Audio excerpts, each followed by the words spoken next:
Hello, good morning. It's Miss Lee. Today is April 8th, and it's Wednesday morning. We are going to be learning about determining a central message as you're reading a story, or another word for that would be the theme. Now, this is the anchor chart that we have hanging up in the classroom, and I just want to remind you that the theme is the message of a story or the moral or the lesson. And sometimes it's stated or told by the author, like in a fable, like what you read yesterday, but sometimes it's implied, which means that you have to use the setting and event to find the theme.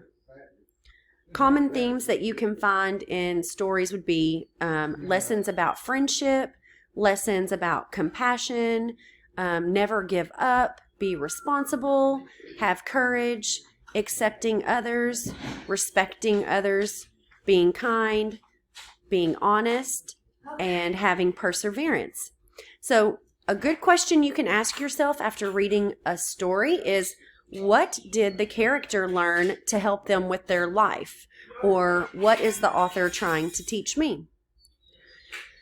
Okay, so lesson 8. The target for today is knowing which events are most important in a story. It'll help you figure out the lesson. So today we're going to read a story to find the big idea or the lesson that the story is teaching us. We're going to look at this cartoon to get us started with this activity today and think about the lesson that the cartoon is teaching. So here we have a picture of two friends on a playground and they're playing soccer. And you have a couple of people standing around, and you need to take note of the boy's face.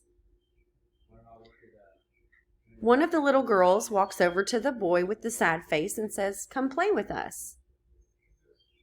And you can see that he joined into the group and he's playing soccer ball. And if you notice, the little boy is happy now. So we're going to think about what lesson this cartoon is trying to teach us.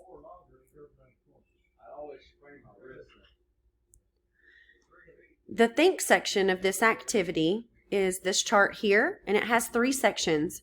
First picture, why does the boy look sad? You will put your answer here, write your answer in complete sentences. Second picture, what does the girl say to the boy? And you can write your answer here. Third picture, what is the boy doing? In the third picture, you would write your answer here. Then it's asking you to talk. What lesson do you think the events in the cartoon teach? Now, this is a good time where you can talk to your parent, you can talk to a sibling, you can talk to an aunt or an uncle, anyone around you. And remember the other day I told you if you don't have anyone to talk to, you can even talk to a stuffed animal or a toy in your room.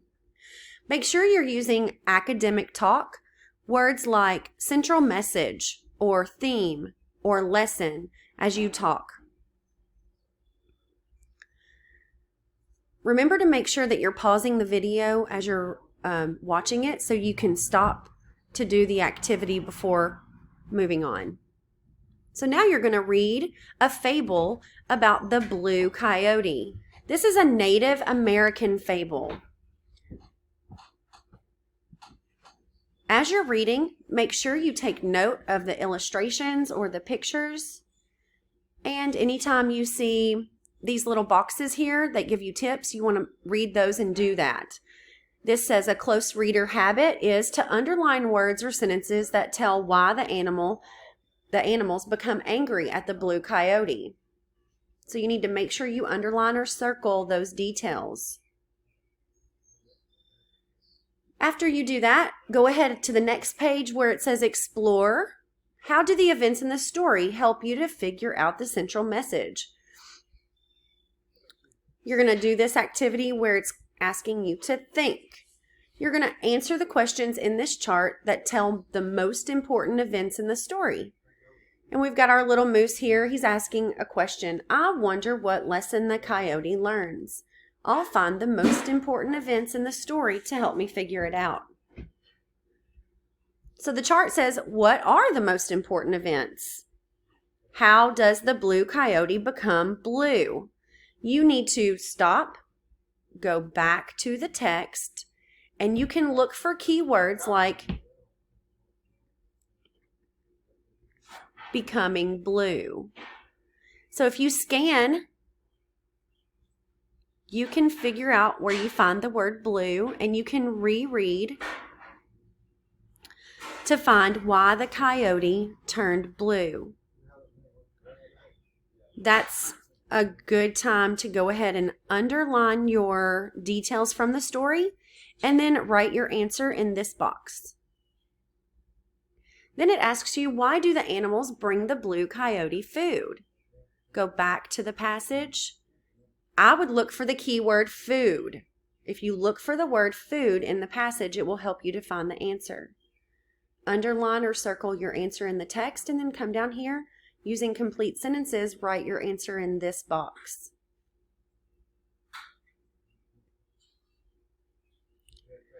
Why does the blue coyote start howling?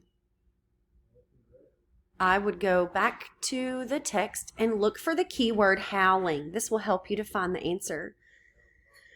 So in the passage, underline where you find the answer for why the coyote starts howling. Then you're going to talk. What happens after the animals hear the blue coyote howling? Talk about this answer with your partner. Now remember, you don't have a partner, so this is a good time to talk to someone in your home. Hint, think about how the animals feel about the trick the blue coyote played on them. The next portion is write. This is your short answer response. What lesson do you think the blue coyote learns?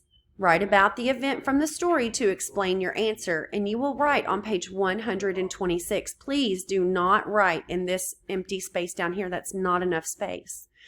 So you need to turn to page 126, which is right here. This is a good place for you to write your answer, and the question is here. So remember to restate your question and give evidence from the text. After you finish your short answer question, go back up to The Boy Who Cried Wolf. This is another fable. You will read the fable, and you will make sure and take note of these close reader tips and underline words that tell you what the villagers do each time the boy cries wolf. Wolf! Now it's going to ask you to think after reading the story. Answer number 1 by reading the question, looking for those key words. Make sure you read all of your answer choices and choose the correct answer. Then you'll go on to number 2. Do the same thing. Number 3, you will talk. And number 4 is a short answer response. Using details from the story to answer this question, but you will write your answer on page 127. Look for the most important events that happen at the end of the story. And it's asking you, what is the central message of this story? Remember, another word for central message is the theme, the moral, or the lesson the author wants you to learn.